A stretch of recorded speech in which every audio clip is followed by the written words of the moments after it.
No matter if points are gained or points are lost, there will be much to discuss. For analysis regarding tonight's Winnipeg Jets game, here are Dave Minuk, Ezra Ginsburg, and your host, Drew Mandel. The Illegal Curve post-game show starts now. Well, Ezzy, much like the Winnipeg Jets, this show didn't start on time. And that you can blame me. That's my fault. Well, I did already in the chat, but much like the Winnipeg Jets, who, unfortunately for them, in a must-win game, that's not my quote, that's from their head coach, they didn't must win it. In fact, they did the opposite. They must lose it. And an anemic first period, unfortunately for the home team, led to a lackluster effort, and they fell behind and couldn't get much done. Good morning. What is it? Good afternoon. I don't want to get into your and Drew's debate right now, Ezzy, because it's 5:15 almost. So we're kind of in that almost in that midpoint. Good afternoon, Winnipeg. Good afternoon, Manitoba. And for all of those joining us live, welcome to the Illegal Curve post-game show. I am the occasional host, Dave Minuk, joined by my main man, Ezzy Ginsburg, to provide some analysis, hopefully on something other than that hockey game. Maybe, Ezzy, we can do. Folks are asking for an extended Moose minute. The Moose, of course, because of their big win yesterday, comeback win, they have a point streak of 9 games. I'm going to, of course, talk about that later, but some folks are calling for that to be the entirety of today's discussion. I won't subject it. But honestly, I would rather talk about the Moose right now than the Jets. I mean, let's get right into it, and I'm sure we're going to touch on the Nino Niederreiter trade. We're going to touch on everything, Ez. We're touching on everything about that trade, Dave, and I love the player, and I love the fact that the Jets didn't have to give up a roster player. I love a second-round pick, and obviously it's not a 2023 because they don't have it. Right, so they don't have a second-round pick. So they don't have any second-round picks for the next couple of years, but I think it's a really good exchange because of the fact that not only will Niederreiter help you in the goal scoring department, he's got 1 year left on his contract at a really manageable $4 million a year, right? Like I would argue he's underpaid. He could definitely be kind of in that $5 to $5.5 million range. But going back to this game, you mentioned it's a must-win game. The game against Colorado on Friday night was also a must-win game. And the Jets have lost 10 of their last 16 games. I repeat, the Jets have lost 10 of their last 16 games. They've only won 6. They've lost 5 of their last 6 games, and they continue to struggle to score goals. And they're now in a wild card spot, and the Jets are in serious danger if they keep playing this way. Again, if they keep playing this way, the Jets are in serious danger of missing the playoffs. And that's not something we would have said even a couple of weeks ago, Dave. So it's really remarkable. You lose 3 of 4 on the road, a tough Eastern Conference road trip.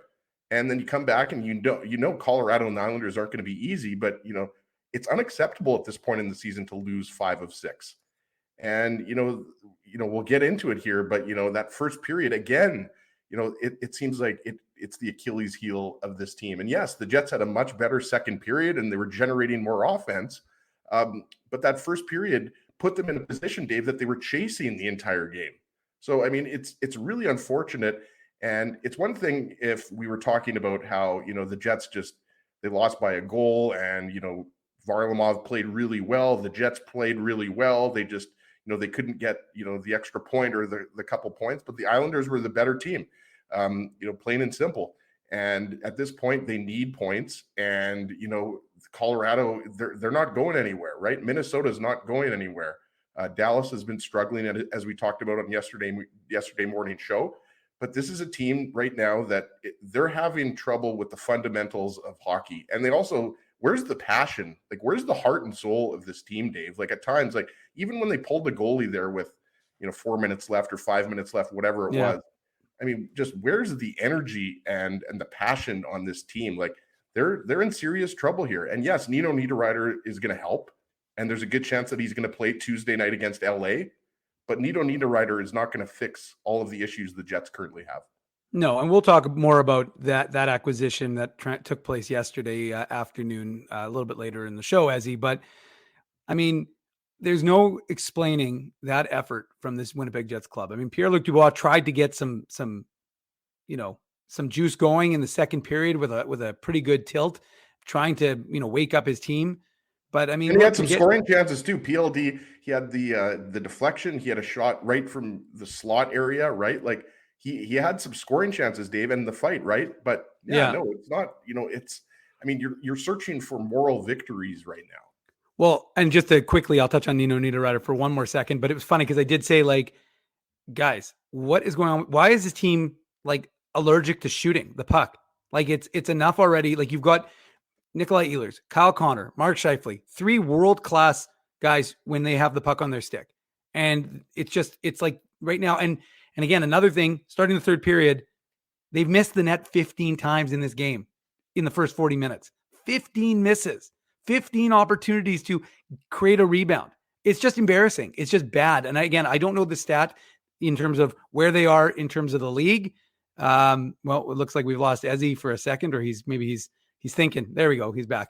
So look, it's one of those things that the Jets have to clean up. They just can't do it. And to me, one of the biggest two big question marks coming into this game, as for sure, were especially after not coming into the game. The first one was Connor Hellebuyck not starting. I mean, you pulled Connor Hellebuyck presumably in the third period to start that third period of that Colorado game, because you're anticipating that you're going to use him today and you want him to take that period off, not get peppered with shots, and get some energy.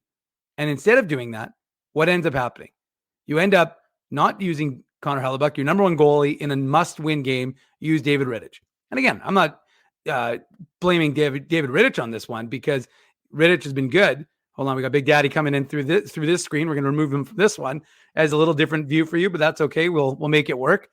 But the fact of the matter is, I was just saying, Ezzy, it's just an unusual situation where you end up taking out, not using Connor Hellebuyck in a game that's really, again, a must-win. Look what happens. Minnesota wins. Right now, and as you said, Ezzy, to start the show, Minnesota wins their game in Columbus, a comeback game.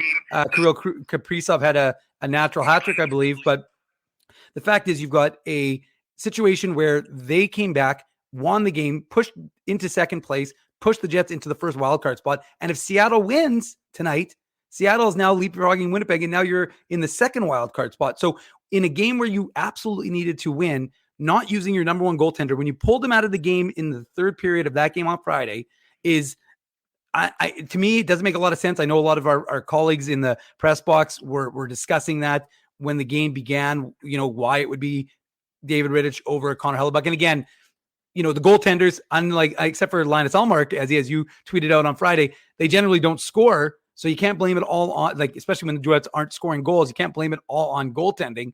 But of course, David Rittich, I'm sure, would want those first and third goals back.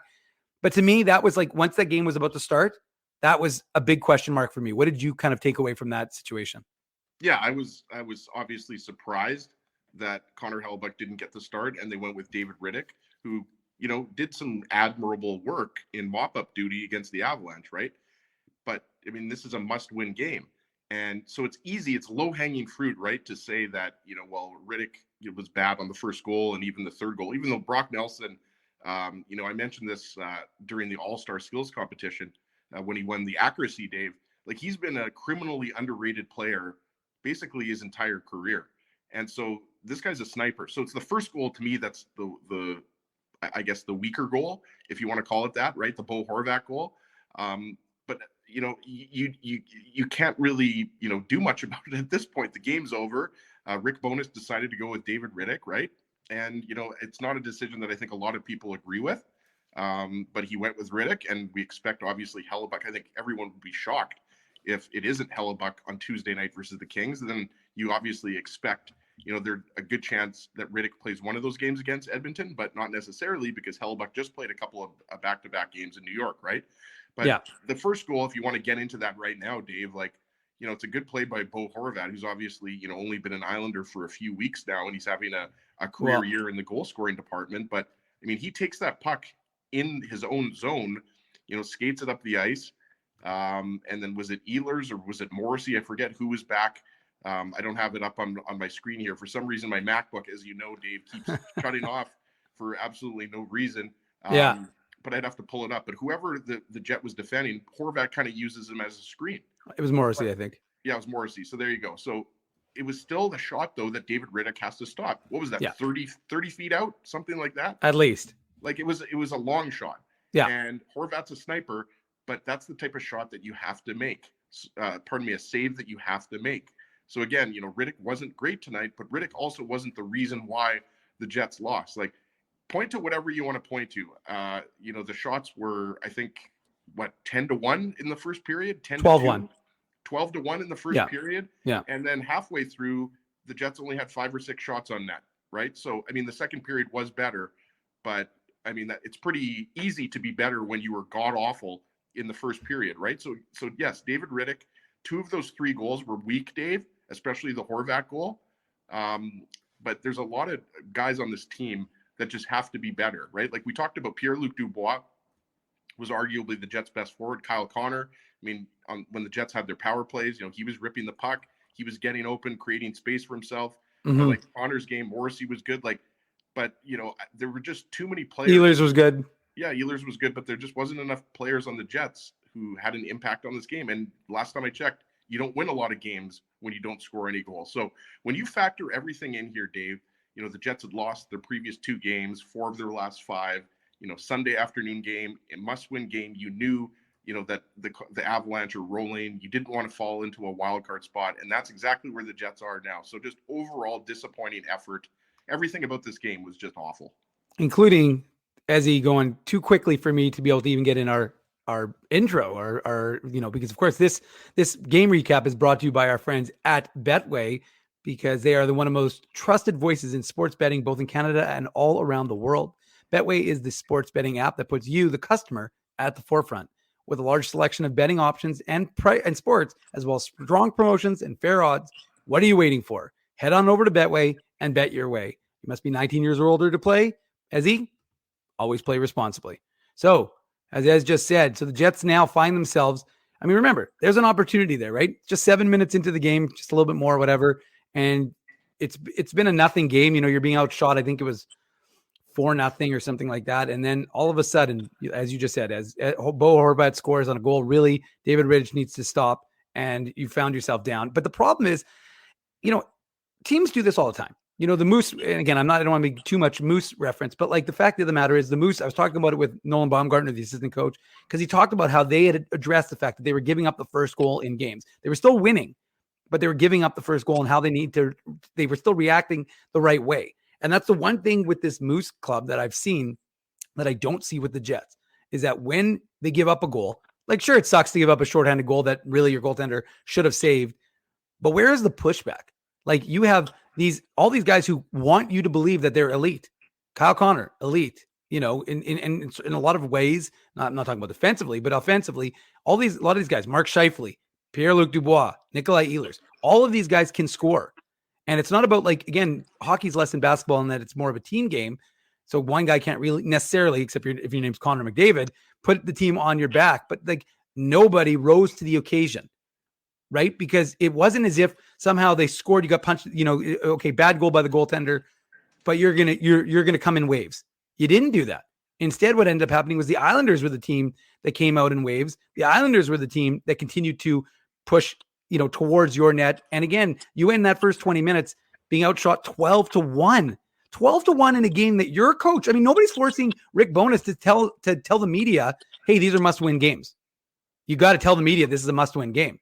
I mean, you're the one who's putting the pressure on your team, and that's a coaching tactic, I would make the assumption is, but you're the one who's putting the pressure on your team. Hey, this is a game we have to win.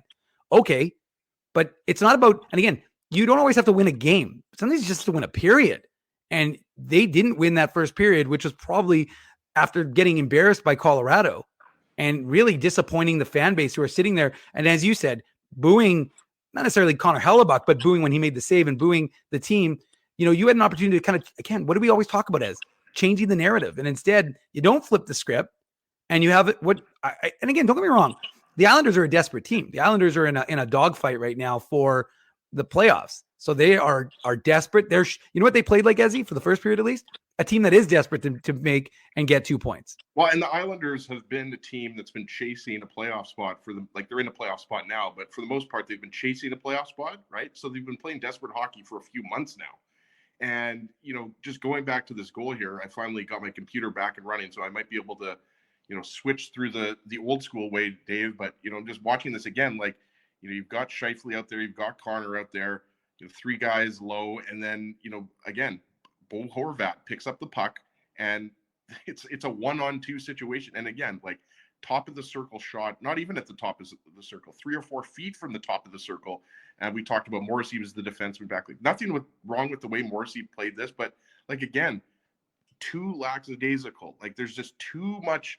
There's too many things. There's a lot of issues going on with this team right now, aside from scoring goals. Like it's generating offense. Like, yes, the Islanders were making it difficult for the Jets in the neutral zone, and they are a very good shot suppressing team, as John Liu asked Nikolai Ehlers about during the second intermission. Ehlers obviously wasn't happy with the question, but nobody should be happy on this team right now with the way that they're playing, right? Like, I agree with you, Dave.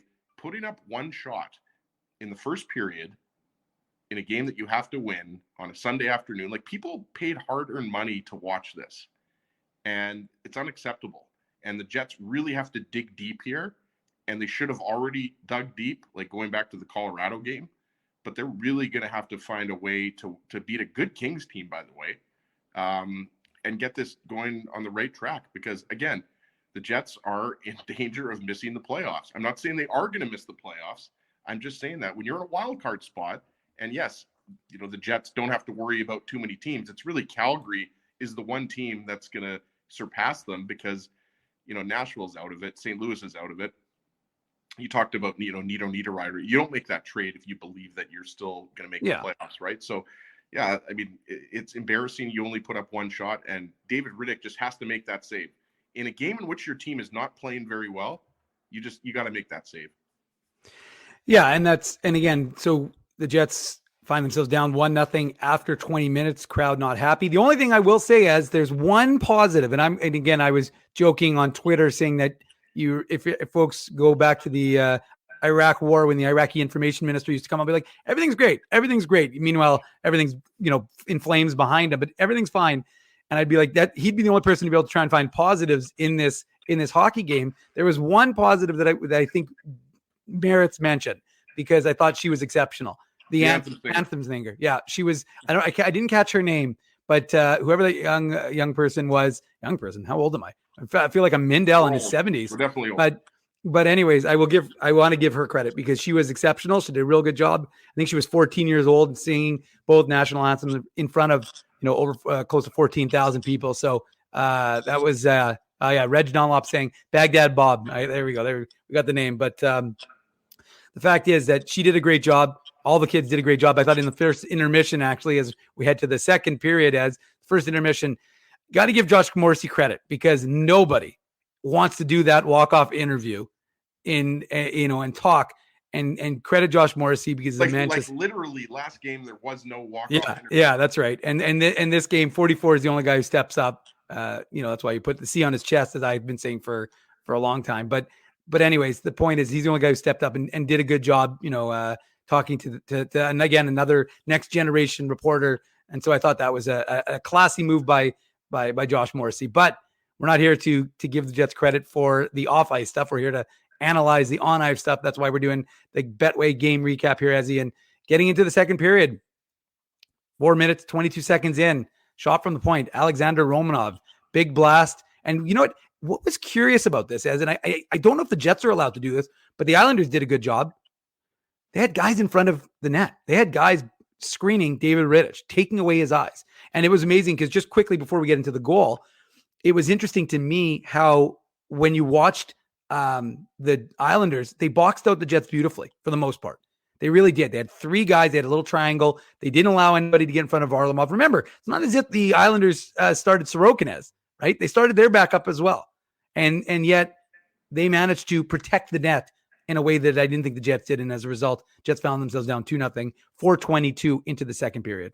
Yeah, and Varlamov, it wasn't too long ago that Varlamov was the number 1 goalie in Colorado, right? So right. Varlamov, he might be a backup, but he looked pretty good to me. And the Islanders, I mean, going back to the Jaro Halak days, I mean, they've always had 2 really good goaltenders, right? I mean, this team has always been built from the net out, right? Like they always seem to have solid goaltending, right? So, yeah, what stands out to me on this goal is that it's the Islanders' 4th line, Casey Cizikas, Matt Martin, Hudson Fasching, against the Jets' top line, or number 2 line, whatever you want to call the Scheifele line, right? So, I mean, it starts in the Jet zone. If they're at the end of a shift, And Casey Zizekas, he takes, I think it was Nate Schmidt. I've got it up here. So I think it was Nate Schmidt that he takes wide. So he's chasing a little bit, and then he gets the point shot back to Romanov, who's obviously a physical defenseman. I thought he was really noticeable tonight. And it's a point shot with traffic, right? And it's one of those shots where, it's a nicely placed shot. But Rittich either just doesn't have a read on it, or he's screened. But again, it's a fourth line goal against the Jets' top line, or one of the Jets' top two lines, right? So again, when you're looking for momentum, and the Jets obviously, didn't come out of that period, the way that you would like them to come out of that period. So again, it's just, at that point, you got the feeling that the Jets weren't going to, get back into this game again, Dave. Like, earlier in the season, the Jets go down a goal, 2 goals, 3 goals. You got the feeling that they could come back, right? And that's just not the case right now. They seem to be very fragile. So, yeah, on that goal, Zizekas makes a nice play, and it's a nice shot from Romanov, but it's probably another shot that Rittich would like to have back. It was a savable shot. Yeah, and again, you have the screen in front, and one thing the Jets consistently don't seem to be doing. Well, there's a few things the Jets aren't consistently doing, including hitting the net with their own shots, but it's just another one. It's kind of a backbreaker, right? It kind of felt like, okay, if the Jets had any chance, well, that kind of killed it really. And it's crazy to think that with the team that they have, the firepower that they have, the way the Jets are playing right now, and other teams are tightening up. Now, look, we had Jeff O'Neill, who of course is a longtime NHLer, score, as you said, he's a 40 goal scorer. And what it was one of the things he talked about, he said, better that, now it feels like we talked to Jeff O'Neill like 8 weeks ago, but it was only like, 8 days ago or 7, it was 8 days ago, I guess, but the fact is, he said that the time that you want to be slumping, if you're in a slump, if you want to test your mettle, is right now. Now is the better time of the year to kind of let your team work out their kinks. But the Jets are now getting a little bit past that, quote, let's work out our kinks. And they've been struggling since December.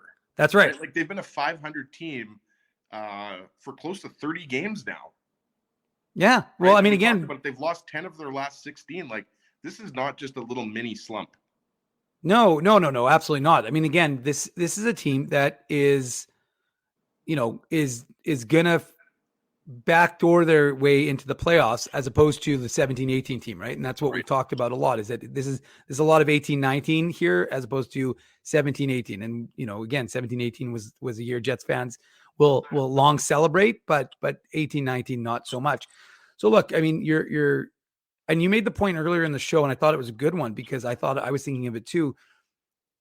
Approaching the midpoint of this game, again, let's go back and use this cliche word because it's not our word, but in the middle of a must-win game, you had a total of 4 shots at the 30, approximately. They had a little flurries where they went from like 4 to 6 or 7, but the reality was they'd only had 3 shots. Again, the pushback, the idea that you're going to push back, you're going to take over control of this game. But wait a second, you're not. What ends up happening is it's the Islanders who are continuing to push. It's not the Jets. It's not, and again, if you look at the analytics, the Jets were the, quote, they had the possession of the puck more often in the second and third periods than the Islanders did. But the Islanders also went into a bit of a shell and were defending, right? And they weren't going to take, a significant risk, but they were, let's use that word that Drew likes to use. They were opportunistic.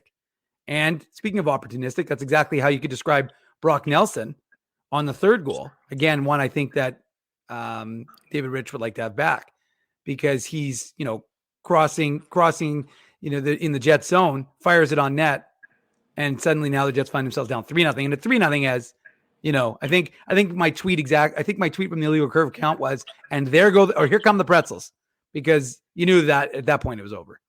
I'm going to sign into my computer here, Dave. So once you let me in, I'll log off on my phone here, so this should work, because now I'm dealing with a couple problems. Now I only got 10% battery on my phone. So hold on, I'm going to add, hold on, enter, yeah, and then. Okay, hold on, that's good. But now make sure you mute this one, Ezzy, because if you don't, we're going to hear it. We're going to pick it up. Hold on, we're adding Ezra Ginsburg. It's no longer a solo Dave Minuk experience. We got Ezzy back, sounding great, and ready to discuss the third Islanders goal. That was I won't say the backbreaker, because it felt like the second one was the backbreaker, or maybe the first one was the backbreaker.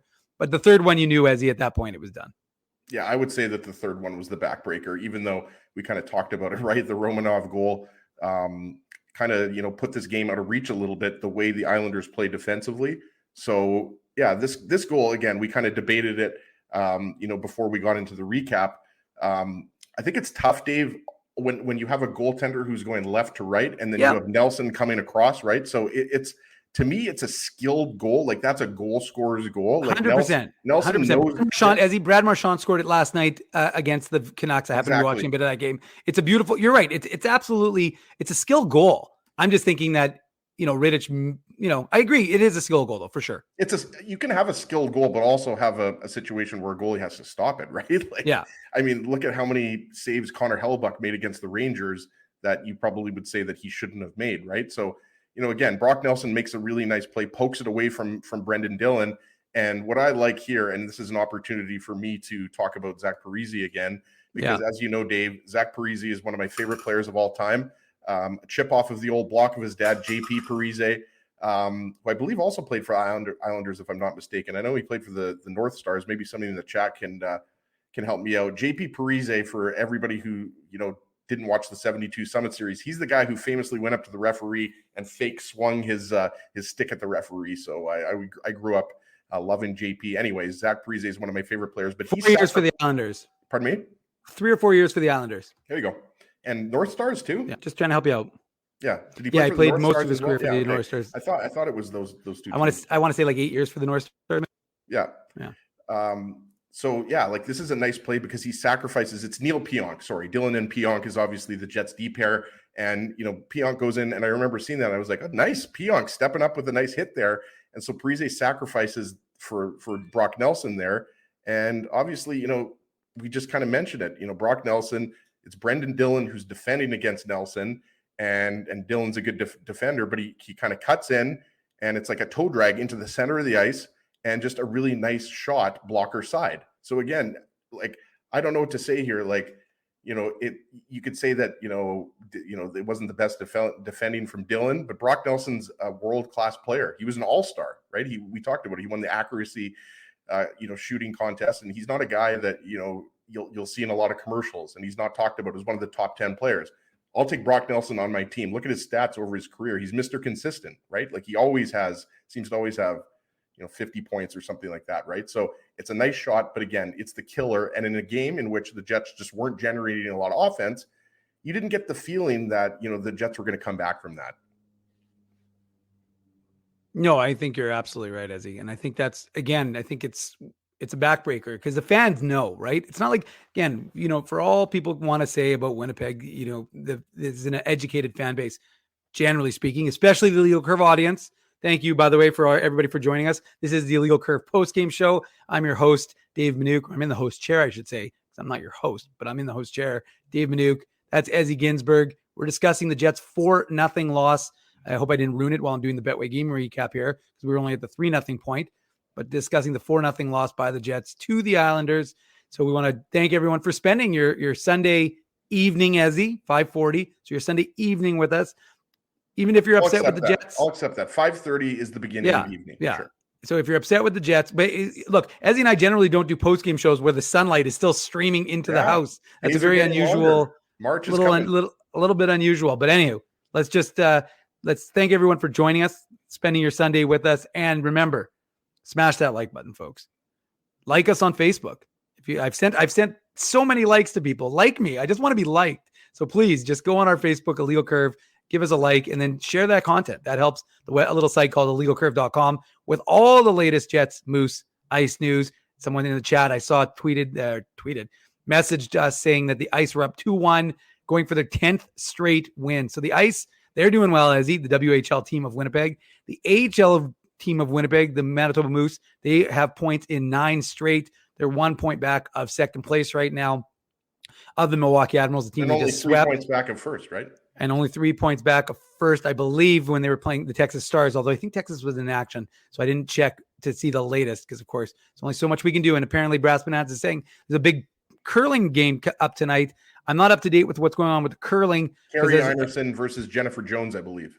Yeah, but unfortunately, I was kicked out of the West St. Paul Curling Club because I dropped a rock on the ice. My first time ever going when I was back in my Garden City Collegiate days. And I I never stepped foot on a curling rink ever again as a result of that incident. So anyway, so thank you Don't let again. that discourage you, Dave. You can always, get back into it. I was happy to be discouraged. I wasn't super dedicated to curling. Anywho, We'll leave the curling coverage to Teddy Wyman. that's true. My uncle is a very good curler. Always does well in the physician's bond spiel out in Edmonton. Nice. So shout out to my uncle, and also shout out to my sister who's celebrating a birthday. So happy birthday to my sister Rachel. Absolutely. And, happy birthday, Rachel. We're the same age. You are. Yeah. So anyways, Rachel, what's that? We don't mention her. Jazzy. Ooh, easy, Tiger. Come on. Well, come on. We are what we are. Don't be afraid of your age. You got to embrace it, man. 30, Dave. Of course. With the two of us, young bucks, doing a show with a guy in his 70s like Drew Mandel. Exactly.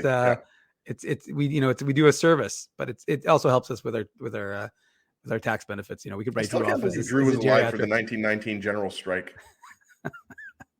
Anyways, let's get back into the Betway game recap, Ezzy. Although there's not much to get into, the Jets tried hard, but not hard enough to really get much done in that third period. And the only goal scoring came from Adam Pelech, who scored into the empty net. He's a great defenseman. With 2:01. Look at that group of defensemen. Sure. Ryan Pulock. We talked about Alex Romanov, but Ryan Pulock, Adam Pelech, Noah Dobson. I don't think if the Islanders end up playing the Bruins in the first round, I think we're all going to pick the Bruins, except if you're maybe an Islanders fan or you like to pick the upsets. Yeah. I think the Islanders will give them for a run for their money, but now that Linus Ullmark is scoring goals, just kidding. But they're a good team. That's a good group of defensemen, right? And they've now got Bo Horvat, Matt Barzal. We don't know exactly when he's going to be back. It's not going to be for at least a couple of weeks. But you don't have Barzal, you don't have JG Pageau. We talked about it. Those are two of your top three centers. Exactly. And you've just beat the Jets twice. So just wait till they get Barzal and Pageau back. I think they're going to be, a difficult team. They're not going to be an easy out in the first round if they make the playoffs, by the way. It's not a guarantee they make the playoffs. Right. But, I just give them credit because it's a good team. They're good goaltending, good defense, and they play hard. They work their asses off. Cizikas, Martin, those guys. Clutterbuck's out of the lineup right now. He's the usual guy on the fourth line. It's your favorite fourth line in hockey. Well, is it not one of the best fourth lines? Look at what they did tonight. Cizikas, he got the assist on the Romanov goal. Yeah. They had an impact. They usually do. They work hard. They put their work boots on. They're good players. They're good fourth line guys. Yeah. Hudson Fashion is the guy that's on that line now. Yeah, and I think you're right, Ezzy. I think that's the whole point, is that they add. They're not just there to grind it up. They can contribute in a variety of different ways, and they've been doing it consistently for years. And that's, again, something that the Jets don't have because they don't have the depth. So There's right now, the reason why it's called the identity line, right? Yeah, exactly. And so the Jets, as we just discussed, now end up on the wrong side of a 4-0 loss to the New York Islanders. And as you've said, now the home stand 6 of 8, and we talked about how good the Jets have been, here in Winnipeg throughout the course of the season. But now you've got 6 of you had coming into it 6 of 7, at home. You've lost the first 2, and now the next must-win game, Ezzy, against the LA Kings on Tuesday. So it's not a great situation for Winnipeg. It's not a great situation for the fans. The fan bases are disappointed. And look, the trade deadline and all the stuff that's happening is some reason to get excited. And folks are still animated, and there's still a lot of action. IllegalCurve.com is buzzing. I have to thank everyone for coming every day and reading the website. I appreciate that support.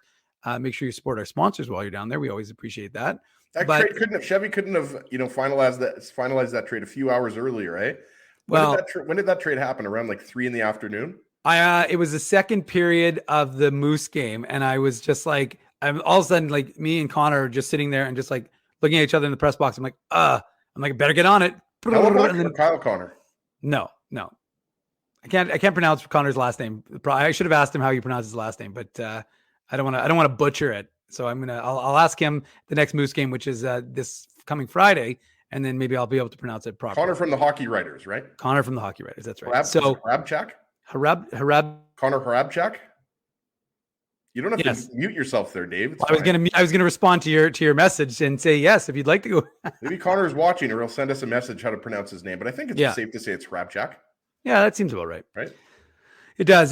So that's when it would have been fun to have that happen. But Ezzy, we can't complain. We had Patrick Laine traded during the Illegal Curve hockey show. Oh yeah. Chevy loves making moves on Saturdays. Yeah. So we don't complain about that, because we had the biggest trade in Jets 2.0 history happen on our watch, and we were live on air. So that was 20 minutes after Sarah's hair appointment. That's right. Exactly. So we had a lot of fun with that. It was a lot of excitement. Dregs popped on. Dregs is like, I got to go on the Illegal Curve hockey show right now. Yeah. He goes, here's an I got to opportunity. talk about it with my boys. Yeah. And then he's like, how did you get this number when we called him? It was very unusual, actually. Yeah. Anyways, we will head to a break as soon as I pull up the post-game show commercials. No outtakes, although folks could use a laugh after the Jets lost 4-0. You are listening to the Illegal Curve post-game show. We will be heading to commercial break, and then after we'll have more to talk about, some uplifting things, maybe the trade deadline, the trade the Jets made yesterday, the Moose comeback win yesterday, Mike Malot's big fight in UFC, lots to talk about. Stay tuned for these messages from our fine sponsors.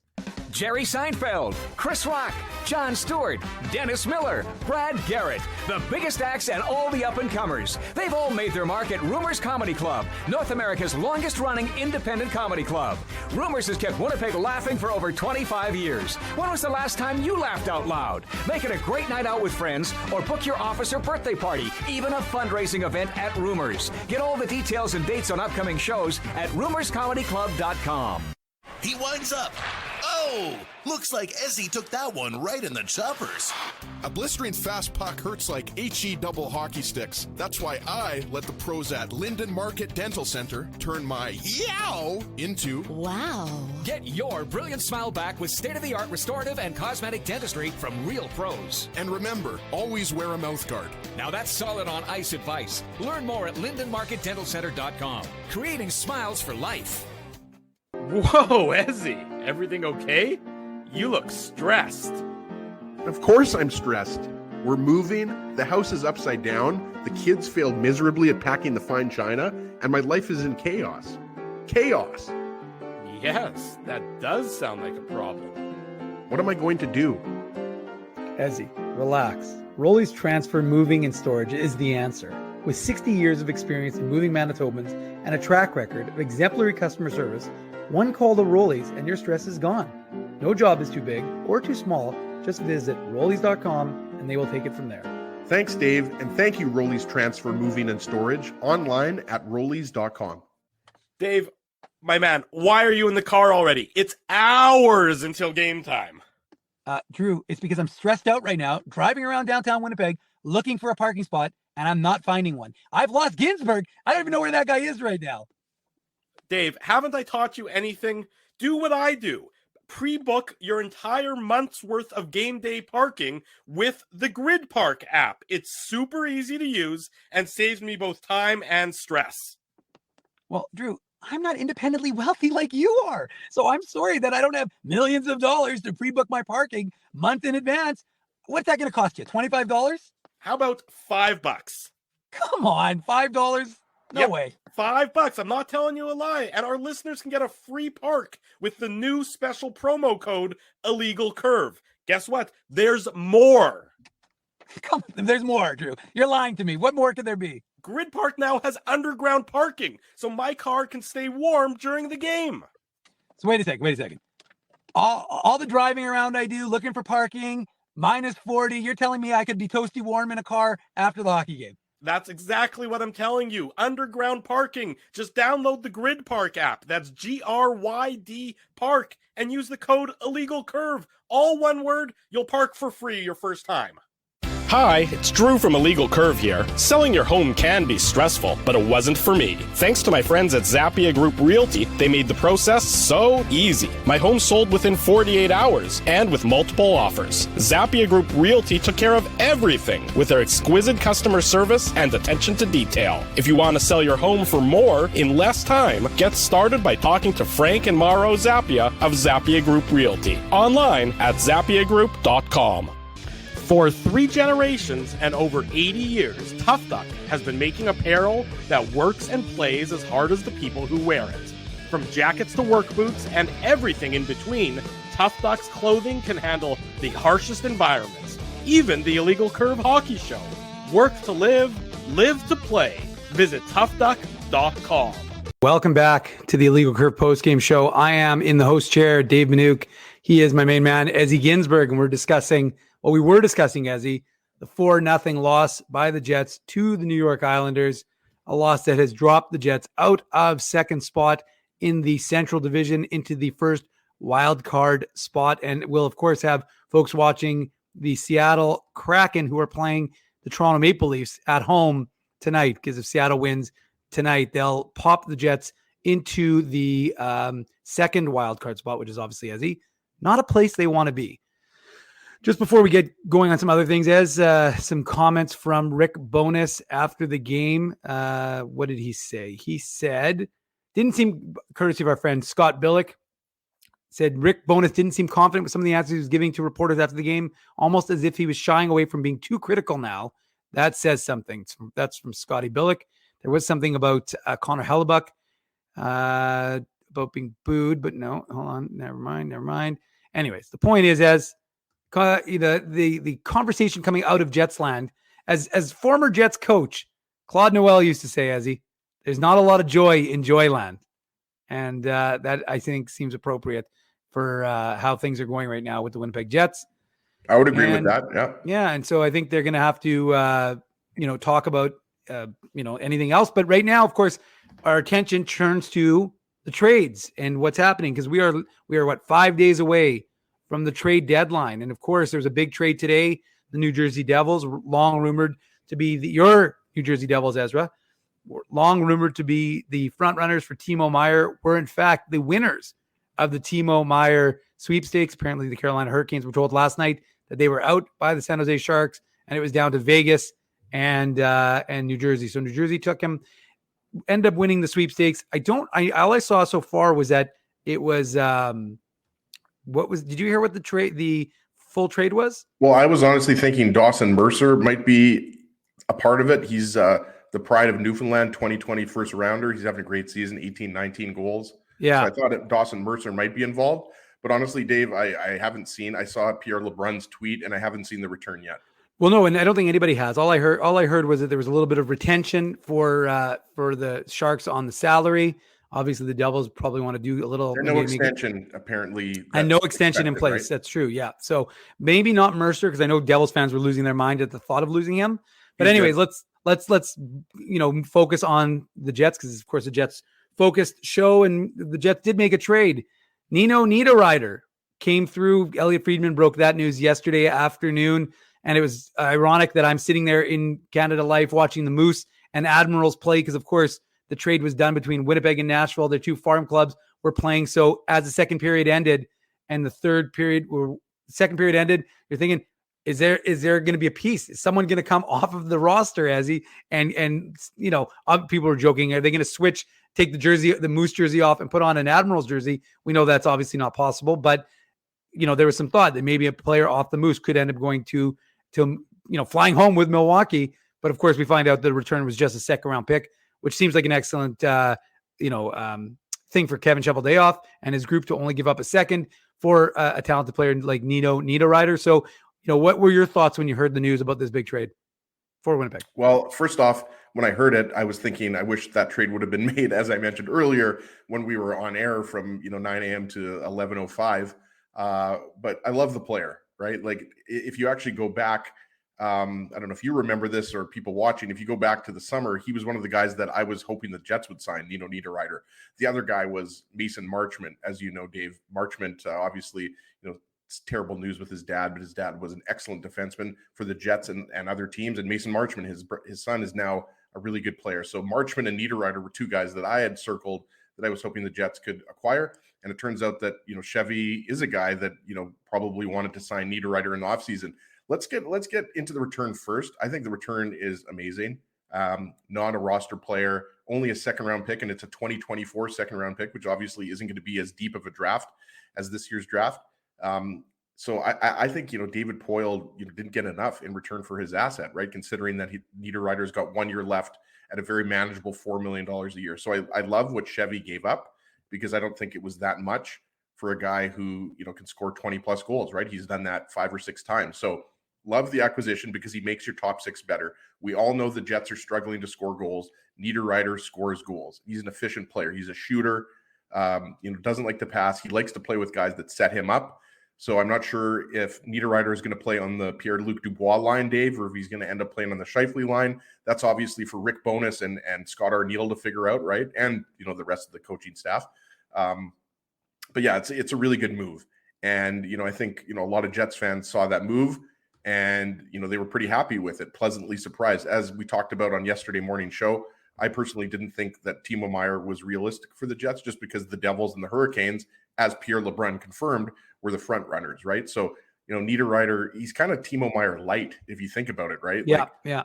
He's not as dominant as Timo Meier, but Niederreiter is a big boy, and he can play. He can shoot the puck. Good skater. He's an agitating type of player, and I like that as well because I think the Jets don't have enough of those guys, that can agitate. Like Pierre-Luc Dubois is a guy that can agitate. Adam Lowry, Axel Jonsson-Fjällby, Stenlund, like they have a few guys, but not with the goal scoring pedigree. The fourth line guys I'm talking about don't have the goal scoring pedigree as Nino Niederreiter. So it's a good move, and especially considering you don't have to give up not only a roster player but a prospect. So I think this is a really good move for the Jets, and I do expect Chevy to make more moves. I think at least one more forward is probably coming over to Winnipeg, and I imagine Chevy is trying to acquire a top four defenseman, probably on the right side. Yeah, and his 18 goals puts him fourth on the Jets in terms of goal scoring right now. So and that's something we've said that the Jets need to do. Speaking of goal scoring, as current goalless streaks right now for the Winnipeg Jets: Adam Lowry 32, Saku Maenalainen 20, Morgan Barron 17, Kevin Stenlund 11, Carson Kuhlman, who of course didn't play, 10. You've got no goal. His last goal was a game winner. Yeah. So, the ones that concern me there, Dave, are Lowry and Barron. Well, for sure. Right? Like Saku Maenalainen and Kevin Stenlund, these are guys that, were over in Europe. They were signed, found money, right? Like less than $1 million a year each for those guys. Yeah. You expected, one of those guys to start in the AHL, and Stenlund did start in the AHL. And Stenlund's a good guy, can play center or wing, a good face-off guy. And Saku Maenalainen, I just think, aside from penalty killing, he just doesn't do enough. So I think, if the Jets do acquire another forward for their third or fourth line, Saku Maenalainen is probably one of the guys that I expect to be the odd man out, right? Along with Carson Kuhlman. But that's why the Jets need to acquire another forward, just because, we're not talking about a 5-game goal scoring, slump here. We're talking about 15, 20, 25 games here in the bottom six for some of these guys, right? So all due respect to Saku Maenalainen, I think, he's been a nice story coming back to the NHL from Europe, but he's not getting the job done. Well, and getting back to this trade, I think one of the critical pieces that, I was, whenever you're reading the analysis, and there's a lot of analysis, and coincidentally, there's a little website called illegalcurve.com which has links to all of the reactions to this trade for the Winnipeg Jets and how it impacts them. Interesting news out of Nashville. Speaking of Nashville, quickly touch on the fact that David Poile, the only general manager that franchise is known for, 25 years now, Ezzy? The only general manager. I think 1998 was when they came into the league. Yeah, so 25 years, right? And so you've got a situation where David Poile is going to retire at the end of this season, go out, on top. I should say go out on his own terms. Sorry, that's probably a better way of saying it. And he'll be replaced by Dauphin Manitoba's Barry Trotz. So Barry Trotz, who's been kind of advising David Poile and the Nashville Predators, I think, has a home in Nashville. He's going to stick around and, be a part of that franchise. Not a huge surprise given his ties, his long ties as the head coach of that club. But he'll be there, and David Poile will stay on as a consultant, which means he'll receive a paycheck. Who knows exactly what he'll do after the fact, but I'm sure he'll be there to help Barry Trotz in anything he needs. But sorry, getting some clarity though on why Barry Trotz decided. I mean, it could be other reasons as well, but kind of provide some clarity on why Barry Trotz ultimately decided not to be the head coach of the Jets, because we know that Chevy and Mark Chipman, like, they were ready to give Barry Trotz whatever money he was going to get, right, which was going to be several $1 million.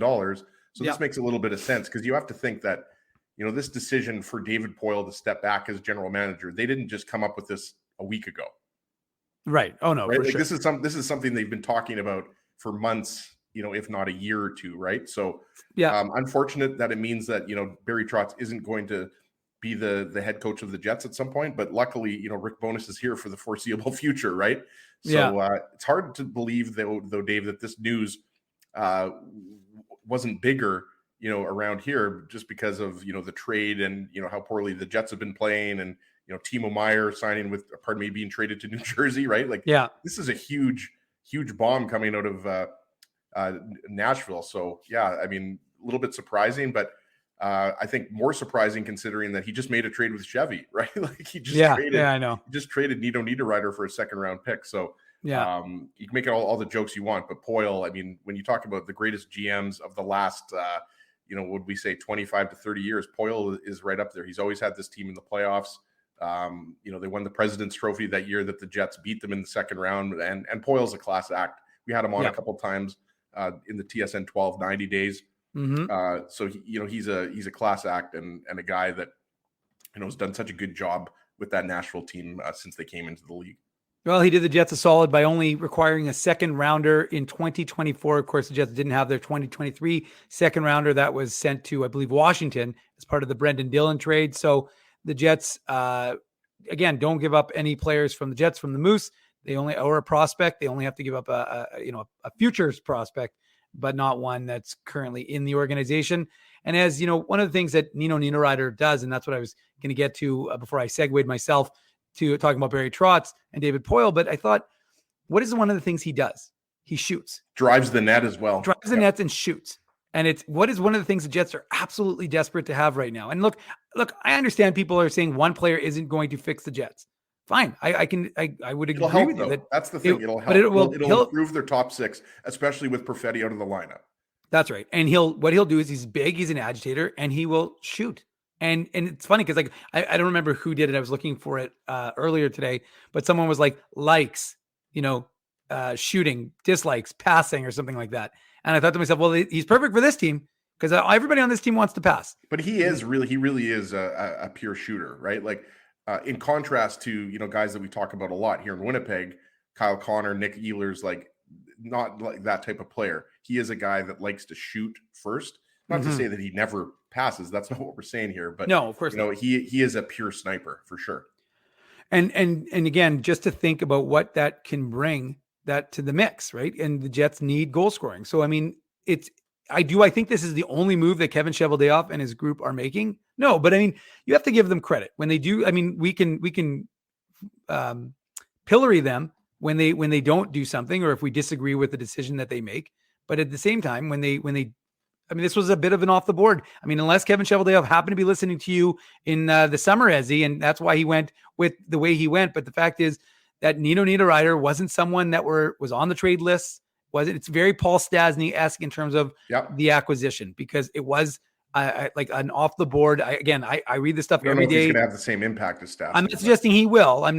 Although, and the other thing that the Jets like about him for sure is the fact that he comes with term, right? He comes with one more year. And the truth is, if this all goes south, at the end of the day, you're going to tell me next year you can't trade him for an asset back.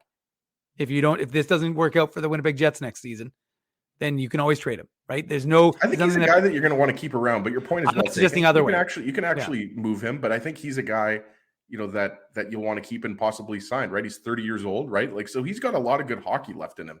This isn't a guy that's, in the last year of his career or second last year of his career, but you're right, Dave. He is a guy that if next year you're out of the playoffs by March or whatever, you could always recoup a second round pick. You could obviously recoup the second round pick by trading other players as well, right? But no, I think, don't take our word for it. You look at The Athletic, right? Obviously, we're big fans of The Athletic. Yep. Dom Lucian, I think it was Sean Gentile. Yeah. They both gave the Jets an A for that trade. Right? So it's not just like, we're not just, here, pumping tires. This is widely considered across the league a really positive move for the Jets and some good work by Chevy, only having to give up a 2024 second round pick to get a guy who he's going to score goals. That's what he does. And that's what the Jets need, because as we've been detailing on this post-game show, on the post-game shows for the last little while, goals are not easy to come by, especially 5-on-5 goals, Ezzy. So it's one thing that the Jets are going to need. And Do we think Kevin Chevel day off is done? No, because I mean, remember, No. if Kevin Chevel day off is done, generally what ends up happening is he speaks. We have a little conversation with him, and apparently he's not speaking until Friday. I think our friend Mike McIntyre of the Winnipeg Free Press tweeted that out. So you don't anticipate that it's done here. And again, we've talked about it. Do the Jets need to shore up the right side of their D? Yeah, they do. Do the Jets need to add some more depth to this forward group? They absolutely do. They absolutely do. I mean, look, you can't hear me read you that list of guys who have gone without scoring a goal, starting with Adam Lowry. And I've long said I like Adam Lowry for his role, but he's a fourth line center on a really good team. He's a third line center on the Jets, but he doesn't produce enough offensively. And you can say he hasn't had consistent or stable line mates, and I would agree with that. Obviously, going back, you'd have to go back all the way to the TLC line, Ezzy, before you could really think about when Adam Lowry had a consistent group around him. But the fact is, a third line center has to produce.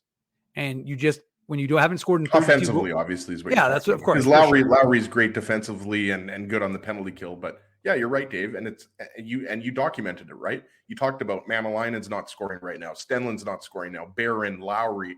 I mean, guys in the top 6 aren't scoring right now.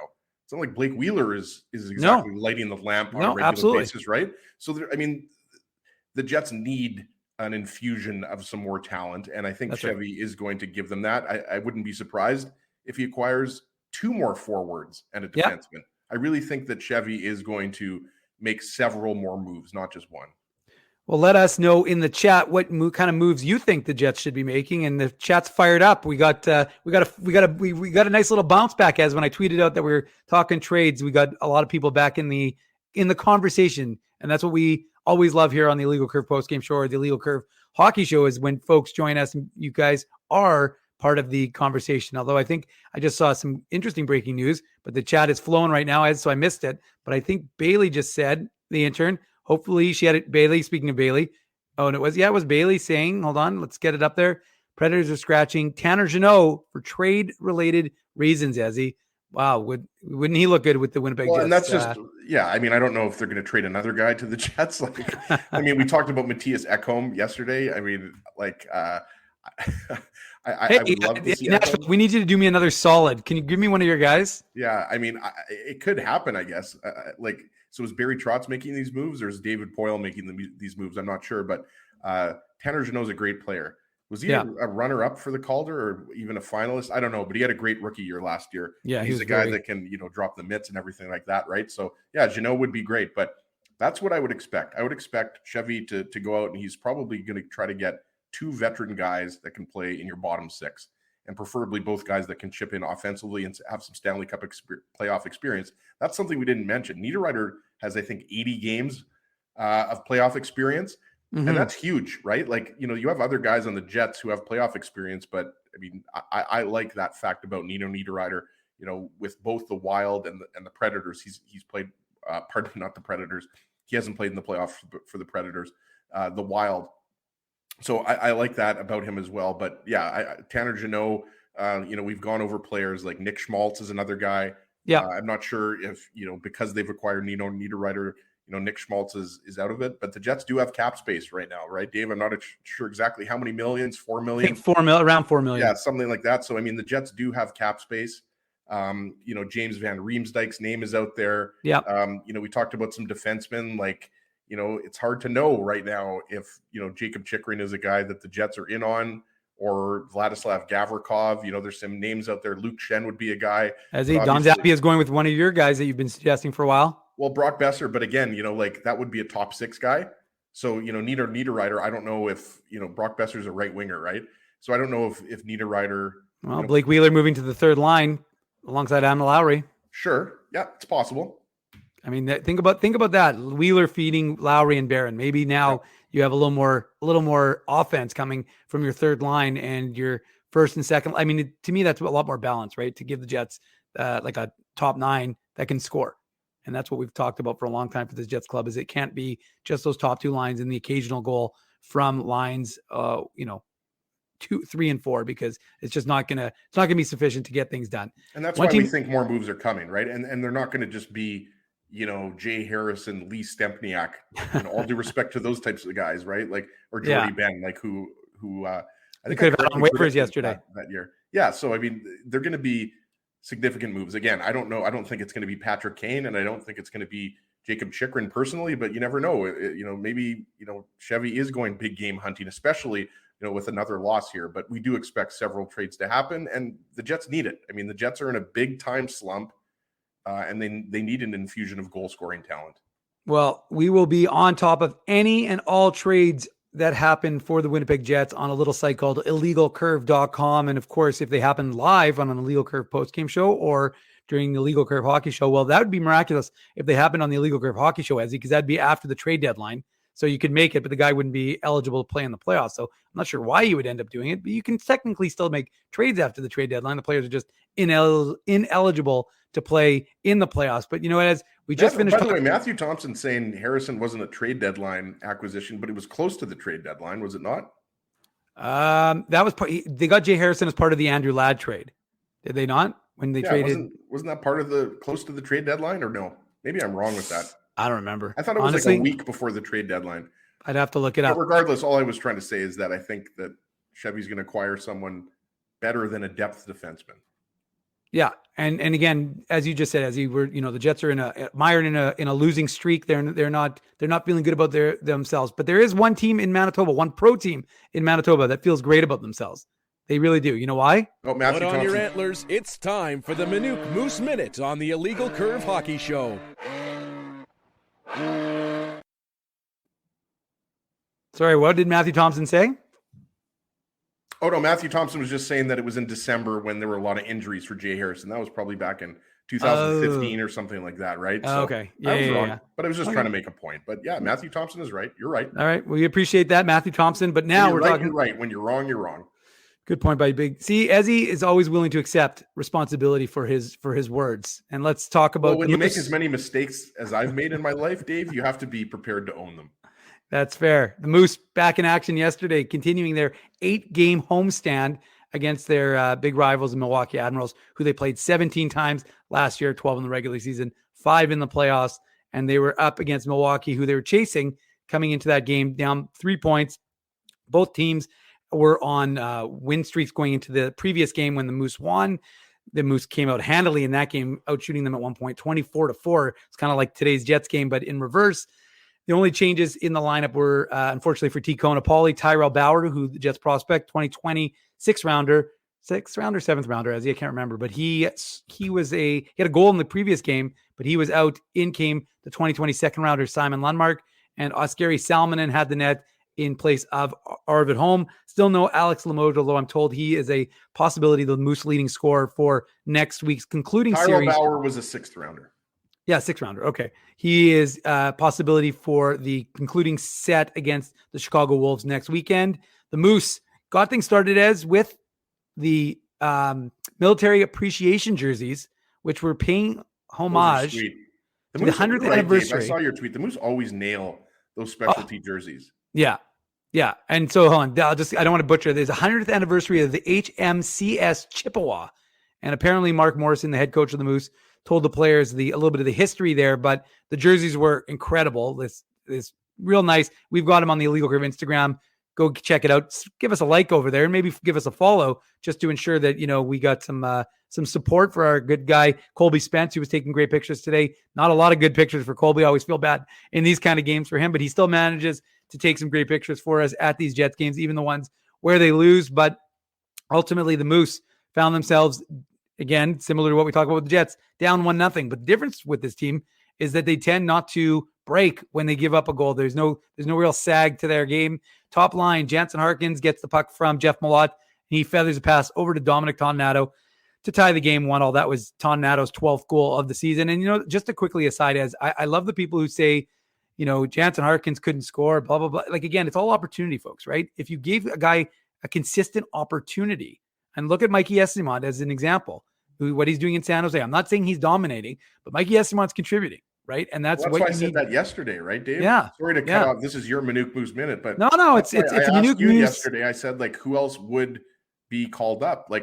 I would assume Jansen Harkins and Jeff Malott would be at the top of that list because Alex Limoges is injured, but I think Alex Limoges might be a guy who's in consideration, but that's why I suggested it, Dave. So I agree with you about Jansen Harkins. Give him a shot back with the Jets. Well, the guy has produced. That's all he's continued to do, and he's playing every role. And again, like I said, I'm just saying that you don't have guys who are scoring. It's not like Kevin Stenlund is doing something that you're like, well, he can't be taken out of the lineup. I mean, how many people in the chat, if you don't orchestrate a trade, all I'm suggesting is sometimes honestly, a swap. Is it face-offs because they have other guys that can kill penalties. That's my point. And Harkins can kill penalties. He's doing it in the AHL. So, I mean, I'm just saying you can get Jeff Malott in there. You can do something to maybe change the mix up a little bit because it's stale. It's stagnant. And look, did I not read you out a list of how long these guys have gone without scoring a goal? It's as stale as the bread in my cupboard right now. My point is that these guys are producing at the AHL level. Even Todd Nato is producing. Harkins is producing. Malott is getting going. Reichel is producing. He was on a hot streak. So you have guys, you have options. And you said it. What has anybody done? And the chat has definitely said it because I was reading the chat, but they've said it. A lot of these guys are like, well, what are you protecting? Like, is Carson Kuhlman or Saku Manalainen, is their defensive ability so significant that you can't lose them? I don't think so. We talked to Garrett yesterday, and we learned that it's really not. So the reality is that I'm just saying, if you need a little jump and you don't have a trade orchestrated, you might want to give a guy who's feeling good. I mean, to be honest with you, it's like Axel Jonsson-Fjällby. I mean, even when they called him up, and then you're like, okay, are they going to put him in? Because he was feeling good about his game, right? He came down to the Moose, had a lot of goals. Anyways, we'll go back to the game because I don't want to rag too much on that. But the Moose tied the game 1-1, and then Evan Polai breaks his goalless streak. The Water Buffalo, he finished off a beautiful pass from Greg Morales to make it a 2-1 game for the home team. Of course, as I said to you earlier in the show, as the air was sucked out of the building, or at least in the press box, because as soon as that second period hit and the Nino Niederreiter trade took place, that's when the focus became about that. But luckily for us, nothing really happened in the rest of the second period. Moose went into the intermission up 2-1. The Admirals, however, came out a little bit on fire, wanting to earn themselves a split with the Moose. So they scored a power play goal in the Moose, very top 5 power play, top 5 penalty kill. Again, isn't it funny how these teams that are supposed to be running the same systems, one team is doing exceptional, the other team not as much. But anyways, that's a digression from me. Moose give up a penalty kill, a power play goal, and then they give up an even strength goal. So now they're down 3-2. Had a couple of good chances. Jeff Malott, who I mentioned, Dominic Toninato, who I mentioned, both had chances to tie the game. Sure enough, Cole Meyer, with about 3 minutes to go in the game, he rips home a shot, the alternate captain for the Moose, and makes it a 3-3 game. And of course, the fans go nuts. And you're like, well, why are the fans going nuts? The fans went nuts because they tied the game, but I think they went nuts because they all want free pancakes. And who doesn't want to win free pancakes, which I asked Cole Meyer about after the game. Sure enough, 3-3. And then it goes to OT, and OT's a lot of fun. And Jeff Malott, whose brother Mike was, like I said, fighting in UFC 70. I'm not an MMA guy, but his older brother Mike and a lot of the players were excited to watch because his match was about 40 minutes after the game ended. So they were all like, let's get through this. Do we know if he won? Yeah, he won. He did win. Awesome. Yeah. So it was a big night for the Malott brothers, but Jeff came in, recognized the puck, grabbed it in the neutral zone, kind of had a partial break, fires a shot on Yaroslav Askarov, again, the Nashville goalie of the future, right now obviously playing for the Admirals. He was excellent again, second straight game. He makes the initial save, and then Declan Chisholm, the 2018 fifth rounder, who is an exceptionally skating forward, and I've talked about him ad nauseum. He puts home the goal to win the game on Bailey's birthday, right in front of Bailey. So awesome. Bailey and then Bailey got to go to the autograph alley after the game. She had her Winnipeg Sports Talk hat there with her, so she got that signed. Tyrell Bauer, speaking of that, T. Conapoli. Yesterday was Bailey's day. Like nobody else's day. That was Bailey's day. She had a legal curve wishing her and singing her happy birthday. She went to the Moose game. She met the players. The Moose got a win for her in overtime, and then they signed her hat. So Bailey had, and then I think Bailey, I saw in the chat, said something along the lines of she got to have some Smarties ice cream as well after dinner. Whoa. So wow, she went with the old Patrick Laine favorite. Better than the OT winner.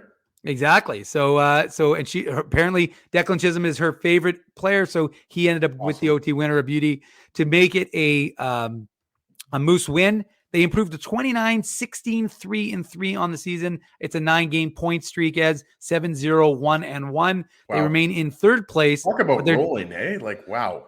I know. I'm telling you, like it's amazing when you go to the Moose games. It's such a different atmosphere from the Jets games. There's really, this team is an interesting team to follow and cover. And again, all the coverage for the Moose on a little site called illegalcurve.com. If you want to join me there, or you can follow me on IC Dave. I, of course, tweet out all the Moose stuff that's happening, so you can follow me there. Whew, that was a long Manuk Moose Minute, Ezzy. Although quickly, I will say, and tomorrow is the Backyard Rink, a lucky family in Winnipeg. We'll be having some Moose players skate there. Of course, we'll have that covered on our Instagram, on our social media. So stay tuned for that. And then the Moose will get ready for their final homestand against the Chicago Wolves. Tickets for that will be available. We'll give those away either Tuesday or during the Thursday show and that's your Manuk Moose Minute. Although we're going to have to change that name, Ezzy, because it's going a little longer than minute these days. Okay, let's quickly get to the contest. Let's go for the contest. That's the Illegal Curve merch contest, Ez. We'll get to that, and then we'll get to the Tough Duck winner. The winner of the Illegal Curve contest, that's the merch contest. You know how to enter. The links are in the description below. They're always on the website, illegalcurve.com, in the pregame report, in the morning papers when there's a game day. Just enter. There's lots of different ways you can enter. You can just put your name in one time and you can enter and try and win. That's my dad's philosophy. You don't need 10,000 tickets, or you can go with Alan Lasco's philosophy. Get as many entries as you can and hope you win. And Alan did. It's like they say in poker, right? All you need is a chip and a chair. A chip in a chair. Well, some people win with a chip in a chair. Some people win with 1,000 chips and maybe just one chair. And that's how a number of our winners have won. When it comes to me, I don't ever win in poker. So, but you do like chips, Ezzy. You do like chips. So you do. You're a big, Lay's, Old Dutch. You're a big chip guy. And the winner of the Illegal Curve merch contest is, well, I don't know his actual name, but I know his nickname. His nickname is D-Train.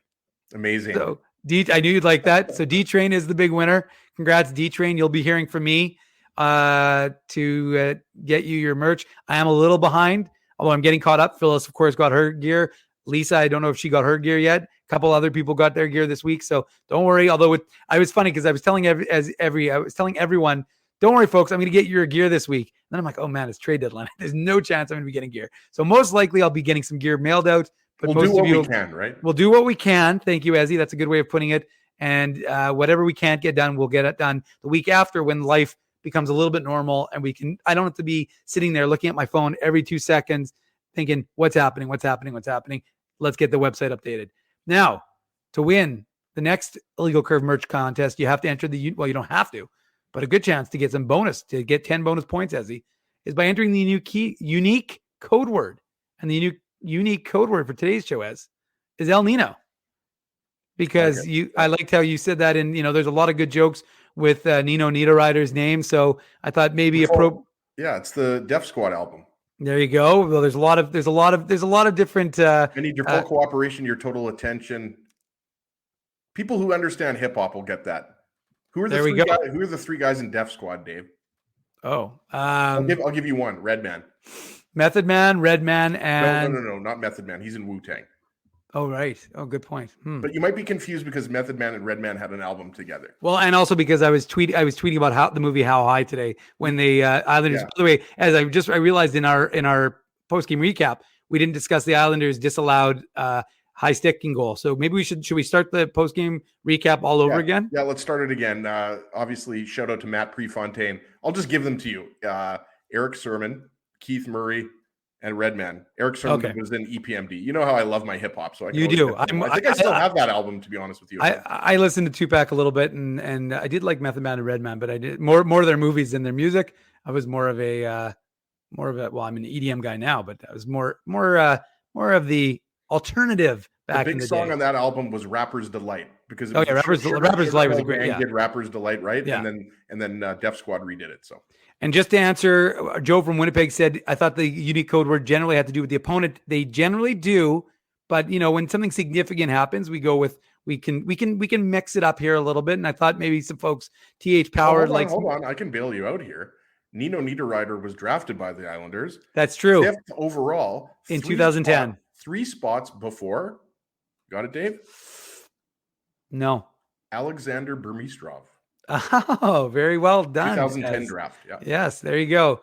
Who was the last player? Okay, here's another little trivia, Ezzy. Who was the last player drafted by the Atlanta Thrashers in 2010? So their last round pick? Their 7th round pick. Oh, I mean, I really want to Google right now. No. And don't help him out because I know someone in the chat's going to know. There's absolutely, I have no idea. I'll give you a clue. Okay. Are you ready? I like clues. He's from Winnipeg. He's from Winnipeg, and he was drafted. Oh, I want this one. Spencer Mahachek. No. Was Spencer Mahachek that year? I believe so, yeah. Spencer Mahachek even from Winnipeg? No. Kasdorf was drafted by the Jets, though, folks. Snaku, you're wrong. It was 2011. That was 2011. Kasdorf. This is 2010. Just give it to me. We're already an hour and 16 minutes in. Okay. Well, I'll give you one more clue. He played for the Manitoba Moose. From Winnipeg, played for the Moose, was the captain of the Manitoba Moose. Oh, okay. Now I got it. Stojkovic. Peter Stojkovic. Peter Stojkovic, the captain of the Manitoba Moose, was the last ever, which I always think is a little bit funny that the last draft pick ever of the Atlanta Thrashers was from Winnipeg. So that's kind of a little 2000. I don't know why I mute myself when I'm still talking. That doesn't really make a lot of sense. I got a little excited. Okay, as we're going to do the Tough Duck winner, so you start to talk. I'm going to post the comment. Yep, we are going to tonight's Tough Duck winner is going to go. I hope that Daryl Grenko is still listening because it was about 40 minutes ago. The comment. I don't know if Dave has it up there, but I'll read it. Too many passes. There you go. Too many passes and not enough hitting. No one goes to the front of the net. The team is not willing to put in the work to win. Daryl, you have won the Tough Duck hardest hitting comment. Send me an email, ezra@illegalcurve.com, or you can slide into my DMs at ICSEG, and Tough Duck will ship out a toque to you directly. There you go. Daryl, congratulations to Daryl. Congratulations to D-Train and all of our winners and everybody who's participating in all of these contests, who join us each and after every single Jets game and every Saturday morning at 9:00. Joining Drew, Ezzy, and myself while we chat, we ramble, we discuss, we analyze, we do whatever we need to do to keep you guys entertained. Hopefully you do. It's been a fun weekend, Ezzy. Been a lot of hockey, 4 games in a row for the Jets, the Moose. I'm looking forward to sleeping. I don't know about you, but I have a feeling that I'm going to be going to sleep a little earlier than normal tonight, Dave. I might go back to my parents because my brother-in-law was cooking a nice little barbecue today. So I haven't had dinner. Maybe what's on the barbecue? Maybe I'll go too. Yeah, there's some burgers, some dogs. So as maybe we'll wrap this up right now, and we'll. I'm already with you. I might as well just go with you. Well, but before we do, and I love going to the North End. Yeah, that's true too. But more importantly, remember, what shirt are you wearing right now? Seagram's. Right. So you're wearing a Seagram shirt. I went to the wrong side. I forgot to do it. Shot of the game, right? There we go. Okay, so the Jets didn't score any goals. Here. Okay. Yeah. Plug for Fireball. Yeah. Oh, you got it backwards. Maybe get the right one. So shout out to Seagrams. Shout out to Fireball. We've got the big bottle, not like that little bottle that Mandel has. Yeah. Well, you don't screw around here, Azzy. I have to go home and tuck my kids in, by the way. Like they've already eaten, but I have to do like their bath and bedtime. So we're getting this isn't the best. Hopefully my kids are not watching YouTube right now, but we're going to do a shot of Fireball here. So here we go. We're going to give the shot of the game. You know what? I could give it to Bo Horvat, but I'm going to give it to Brock Nelson. Ooh, interesting. Just because, UND, great player. I think he's been underrated. I've always liked his game. So Brock Nelson, shot of the game, as he's getting the shot of Fireball though. Well, as he's tasting something called Fireball, tastes like heaven, burns like hell, and sometimes you have to ignite the night. Something the Jets didn't do, Ezzy. Fireball. They didn't. The Jets did not ignite the night, and unlike them, as he is trying to. So we're gonna hold on now. The question is, Frosty Winnipeg. Frosty already posted the. There we go. Hold on. There we go. Frosty was way ahead of me, and I was farting around, so I didn't get it up there. But let's big thanks to all of our sponsors of Illegal Curve who make the postgame show, the Saturday show, and of course, illegalcurve.com, a possibility. They are Rumors Restaurant and Comedy Club, Linden Market Dental Center, Zappia Group Realty, Betway, Tough Duck, Boston Pizza, Seagram's, Rolly's Transfer, Grid Park, and The Keg. Please support these fine businesses because of their continued support of Illegal Curve Hockey. Whew, it has been it feels like it's a long weekend, Ezzy, and it's not a long weekend. It's actually a short weekend. The weekend ends. These shows are just always better without Drew. Like they really are. Like I'm not joking. Like I'm being serious right now. The air is fresher. Well, there's more. First of all, there's more mic time for the two of us. More mic time. Just everything is about it's more enjoyable. Well, there you go. So I'm obviously joking. I know. Oh, they're gonna think that I'm being too harsh on Drew. I'm joking. We miss you, Drew. Well, he didn't do the show, so we don't really miss him. If he does the show, then we wouldn't miss him either. Anywho, Thank you very much for joining us on this broadcast of Illegal Curve Hockey. Reminder to everyone, please smash that like button. Give us a like. We like the likes. Helps us with the algorithm. Make sure you're subscribing. I love the likes. And more importantly, not only do we want you to subscribe, we're trying to grow the channel. So how do you do that? It's word of mouth. Tell your neighbors. Tell your neighbors. Yeah. Share it on Facebook. Go to your next door neighbor's house, ask them for a quart of milk or some sugar, and then also tell them to subscribe to the Illegal Curve YouTube channel. That's what a good next door neighbor would do. That's right. So I want that. Wouldn't that be nice, Ezzy? We should do a challenge show. We should challenge everyone to get one person to hit that subscribe button, and let's grow that Illegal Curve subscriber base. Let's keep this Ponzi scheme going here. we're nibbling at 5,000, so let's get up to 5,000 in the next few weeks, folks. And we can only do that for your assistance. So. What's that? We are close. So that's what we need. We hit 10,000 on the Hockey Manitoba Instagram account. So that was a big milestone. 10K. Wow. I mean, come on. We're at 12,000 on the Illegal Curve one. So talk to me when you hit the number. No, I mean, we can't compete with IC's Instagram. Anyways, the point is we appreciate if you can give us that assist. And the other way you can do that, in addition to going on and liking us on Facebook, is drop a comment on the podcast. We always appreciate if you go on iTunes or Spotify or whatever, however you get the podcast, and throw a comment on there as well. That helps us as well. Gets the name out, word of mouth. That's how we get spread. We appreciate all of you joining us, spending your Sunday with us, spending each and every day with us. Our next broadcast is coming your way on Tuesday after the Jets and LA Kings game. I don't know. Drew always seems to know the time, but he hasn't put it up so I don't know exactly when that'll be.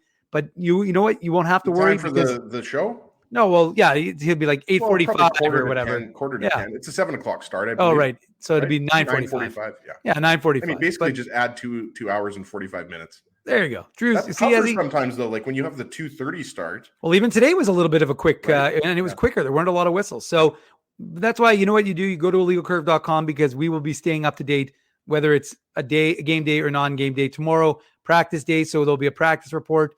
Moose are off, but like I said, they'll be backyard rinks. So there'll be lots of news and notes. Join us 7:00 tomorrow morning. Trade. We have another trade, and if there is, you know your source, illegalcurve.com. Anyways, we thank you for joining us. Talking, Dave. It's not me. That's all good. It's all good, Ez. We appreciate it. We love it. We love you. So let's let everybody get to the rest of their Sunday night. We will get to the rest of our Sunday night. And if there's any news, of course, illegalcurve.com and the Illegal Curve hockey and post-game shows will be ready to, keep you updated. So thanks a lot for joining us on the broadcast. Again, I'm Dave Manouk. He's Ezzy Ginsburg, and have a good rest of your night. Thanks for listening to this broadcast from Illegal Curve Hockey. For more great Illegal Curve content, subscribe to the Illegal Curve YouTube channel, follow at Illegal Curve on Twitter, Facebook, and Instagram, and visit your online home for hockey in Winnipeg, illegalcurve.com.